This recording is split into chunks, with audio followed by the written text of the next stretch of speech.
Ce fut un peu de là de Lyon qui se présenta sur la route le général en chef de l'armée de l'Est. Napoléon descendit alors des voitures et marcha longtemps avec lui. En revenant, un des généraux commissaires de les Alliés. Oh, ça se permettre de témoigner à l'empereur son étonnement de l'intimité qu'il venait de montrer à ce chef. Et pourquoi cela, reprit Napoléon. Mais votre majesté ignore donc sa conduite? Quelle est-elle? Si depuis nombre de semaines il était d'accord avec nous. Et en effet, disait l'empereur, c'est à lui là même auquel, sur ce point, je vais confier la France, l'avait sacrifié et perdu. Et après diverses plaintes récapitulées, il a terminé disant, depuis longtemps chez lui, le maréchal n'était plus le soldat. Son courage et ses vertus premières l'avions élevé très haut hors de la foule. Les honneurs, les dignités, la fortune y avions replongé. Les vainqueurs de Castiglione, eux, peuvent laisser un homme cher à la France, mais il reprouvera la mémoire du défectionnaire de Lyon, ainsi que celle des Tissus, qui on agit comme lui, à moins qu'ils ne répareront les torts faits à la patrie par des nouveaux services rendus à la patrie. C'est cette circonstance qui éditait la fameuse proclamation de l'empereur à son retour. Foncez! Il était dit, la défection du duc de Castiglione livra Lyon sans défense à nos ennemis. L'armée dont je lui avais confié les commandements étaient par le nombre de ses bataillons, la bravoure et le patriotisme des troupes qui la composaient. À même de battre le corps d'armée autrichien qui lui était opposé, et d'arriver sur le derrière du flanc gauche de l'armée ennemie qui menaçait Paris.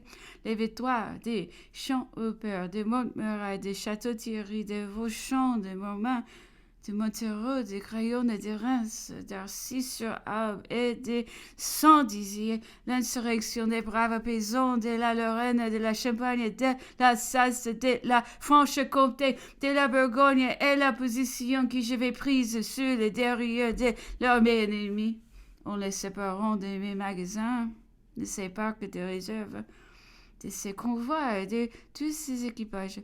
L'avion placé dans une situation désespérée, les Français ne feront jamais sur le point d'être plus puissants. Et l'élite de l'armée ennemie était perdue, sans ressources.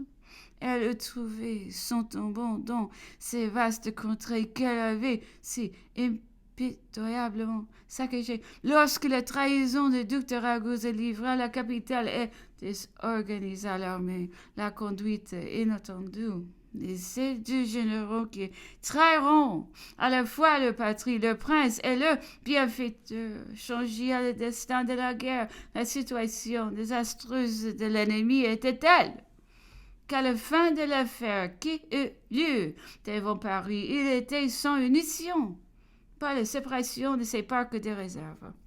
Napoléon fut moins bien traité à mesure qu'il approchait de la Provence, c'est que les machinations avaient eu le temps de les devancer. Il avait échappé au guet-apens Montreuil, il faillit succomber à celui d'Oran. Et cette partie de sa dictée n'est pas la moins curieuse. Arrivé au lieu de l'embarquement, il s'y trouva deux bâtiments pour le transporter, l'un français et l'autre anglais. Napoléon se jeta dans les frégates anglaises, disant qu'il lui en coûterait trop qu'on pût jamais dire qu'un Français l'avait déporté. Tel est un peu de mots les grands événements dont on aura un jour les détails.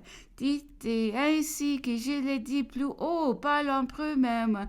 La France fut inondée dans le temps à ce sujet d'une feu de pamphlets tellement dégoûtant des mensonges et d'absurdités que depuis les gens honnêtes n'ont pu s'empêcher de rougir de voir la faiblesse de les croire. Oh, même le courage de les lire. Voici le traité de Fontainebleau annoncé ci-dessus. Il ne fut soigneusement soustrait dans le temps, le moniteur ne l'a jamais publié, et-il nous est demeuré longtemps et que nous, on ne le trouvait guère, qui est donc Des recueils officiels étant que s'y présentait-il avec des variantes, j'ai donc pensé qu'on me serait gré de l'introduire ici. Il appartient tout à fait au sujet, et beaucoup de ces articles sont généralement que pour nous autres contemporains des graves objets de conversation journaliers. Il ne peut donc être agréable d'être mis à même d'en pouvoir discuter en toute connaissance des causes. Traité de Fontainebleau de 11 avril. Article 1er. Son Majesté, l'empereur Napoléon renonce pour lui les successeurs et descendants, ainsi que pour chacun des membres de sa famille, à tout droit de souveraineté et de domination tant sur l'Empire français et le royaume d'Italie que sur tout autre pays. 2. L'empereur Napoléon et l'impératrice Marie-Louise conserveront ces titres et qualités pour en jouir le videront. La mère, les frères, sœurs, neveux et nièces de l'empereur conserveront également partout où ils se trouveront les titres de prince et de sa famille. L'idéal adopté par Sa Majesté l'empereur Napoléon pour le lieu de son séjour demeurera sa vie durante, une principauté séparée qui sera possédée par lui en toute souveraineté et propriété. Il sera donné en outre, en toute propriété, à l'empereur Napoléon revenu annuel de 2 millions de francs en rente sur les grands livres de France, dont 1 million sera réversible à l'impératrice. Toutes les puissances engageant à employer leur bénéfice pour faire respecter par les États barbaresques les pavillons et les territoires de l'île d'Elbe et que dans ses rapports avec les barbaresques, elles soient assimilées à la France.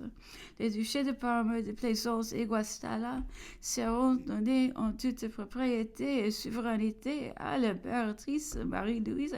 Ils passeront à son fils et à sa descendance en ligne directe. Le prince, son fils, prendra dès ce moment le titre de prince de Parme, Plaisance et Guastalla. Il sera réservé dans les pays auxquels l'empereur Napoléon renonce pour lui et sa famille des domaines ou des rentes sur les grands livres de France et plus, disons, un revenu annuel net des déductions fait de toutes les charges de 2 500 000 francs que ces domaines rentes appartiendront en toute propriété et peut en disposer comme bon leur semblera au prince et princesse de sa famille et seront répartis entre eux de manière à ce que les revenus de chacun soient dans la proportion suivante: à Madame Mère 300 000 francs, au roi Joseph et à la reine 500 000 francs, au roi Louis 200 000 francs, à la reine Hortense et à ses enfants 4 000 francs, au roi Jérôme et à la reine 500 000 francs, à la princesse Élisa 300 000 francs, à la princesse Pauline 300 000 francs.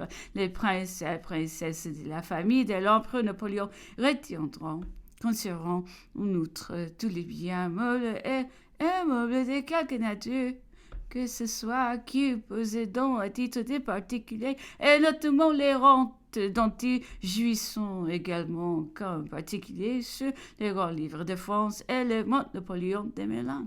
Le traitement annuel de l'impératrice Joséphine sera réduit à 1 million en domaine ou en inscription sur les grands livres de France. Elle continuera de jouir en toute propriété de tous ses biens meubles et immeubles particuliers et pourra en disposer conformément aux lois françaises.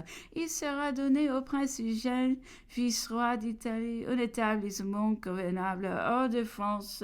Les propriétés que l'empereur Napoléon possède en France, soit comme domaine extraordinaire, soit comme domaine privé, resteront à la couronne sur les fonds placés par l'empereur Napoléon, soit sur les grands livres, soit sur les banques de France, soit sur les actions des forêts, soit de toute autre manière, et dont Sa Majesté fait l'abandon à la couronne. Il sera réservé un capital qui n'excédera pas 2 millions, peut être employé en gratification en faveur des personnes qui seront portées sur l'État qui signera l'empereur Napoléon et qui sera remis au gouvernement français.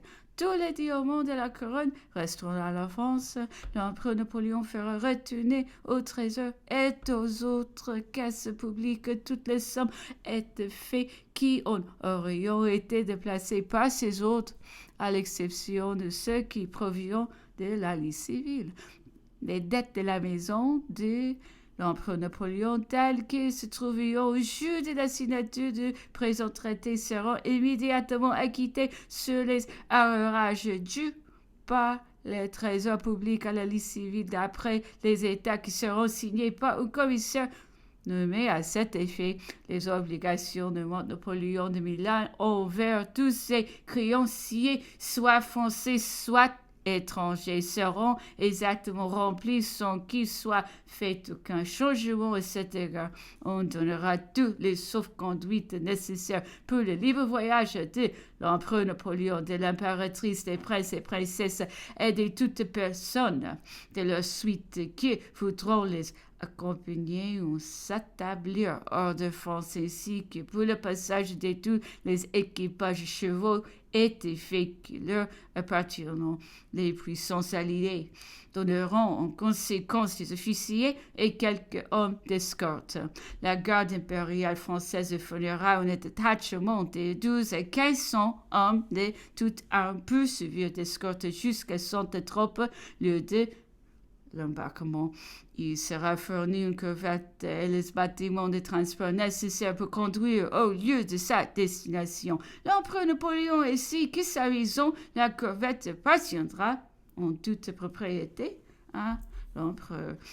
L'empereur Napoléon peut emmener avec lui et conserver pour sa garde 400 hommes de bonne volonté, tant qu'officiers, sous-officiers et soldats. Tous les Français qui auront servi l'empereur Napoléon et à sa famille seront tenus, s'ils ne veulent perdre leur qualité de Français, de rentrer en France dans le terme de 3 ans au moins, qui ne soient compris dans les exceptions que le gouvernement français se réserve d'accorder après l'expiration de ce terme.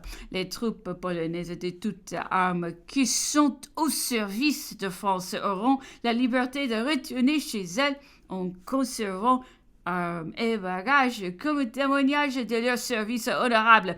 Les officiers, sous-officiers et soldats conserveront les décorations qui leur ont été accordées et les pensions affectées à ces décorations. Les autres puissances alliées garantiront l'exécution de tous les articles du présent traité et s'engageront à obtenir qu'ils soient adoptés et garantis par la France.